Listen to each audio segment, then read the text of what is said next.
Hey Bill, this is the demonstration of the temporary crew member functionality that I've built. So I'd love any feedback. But let me just show you what we have. So if you come down to crews, and the same place where you see crew members in the details screen, I can scroll down here, and what you'll notice is we have the permanent employees, and we can add one. And here we just have one, and then we have temporary employees. We can add a temporary employee, and then we have a list, and we have 3 of them. So to add a temporary employee, it's real similar to adding a regular employee, except you have to choose a start and end date. Now this is still default to the current day, which is helpful if you just want to add somebody for the current day. So you open it, the crew will be the crew that you were just at. You can obviously change it if you want to have a different crew, but most of the time when you're on a crew, you want to add somebody to that crew. Choose your employee. If you just want to do one day today, that'll be your defaults. Press create. And so now down here we see Brian Cranford.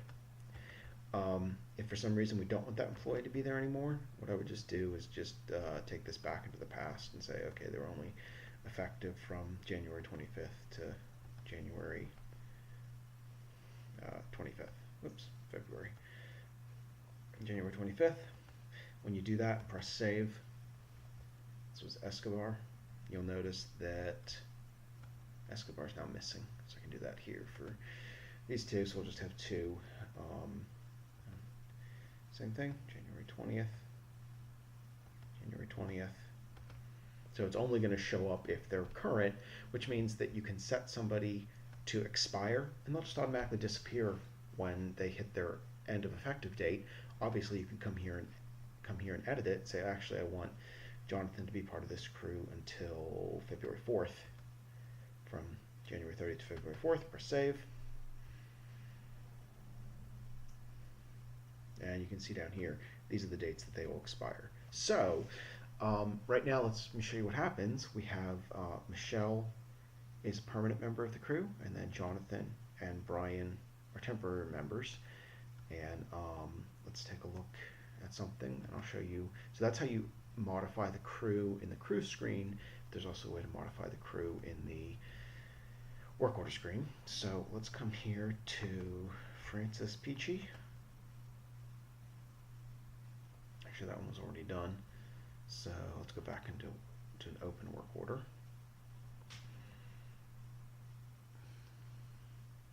Let's do this one this afternoon. Michelle McGaughy. And first thing I'm going to do is reschedule it for today, just for good practice. And I just want it to be today, January 30th, 4 to 5:30 p.m. So I'll save that. So now it looks realistic. And if we look at our crew, we get the same screen that we had that shows us who the permanent and temporary members are. I press back, and I'm going to do a detail close for this work order. And what we'll see is 1:30. Let's just say we traveled at 4. We got there at 4:13, and we ended at 5:08 p.m. So it's realistic data. Note, I added these override values. We had talked about that, but I removed them from the tab. So if you want to click, you have to specifically go into one of the fields. If you just tab from here, it jumps directly down to here for the rest of the tab progression.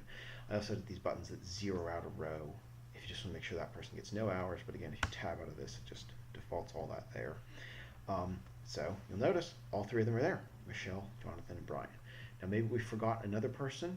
We can add a temporary crew member right here. Now the thing to remember is none of this data that we've just modified right here is going to get saved, but we can add a temporary crew member.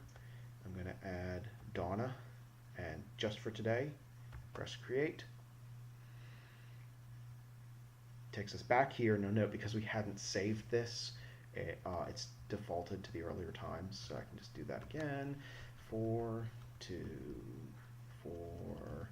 4:13 to 508. That's exactly what I had before. Has those numbers, and you'll notice there are 4 people: Michelle, Jonathan, Brian, and Donna. I can press save.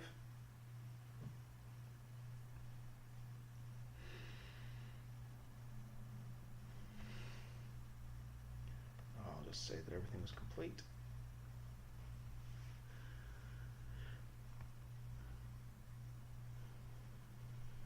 And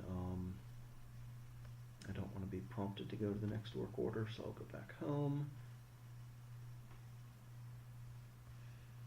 I'll look at this one.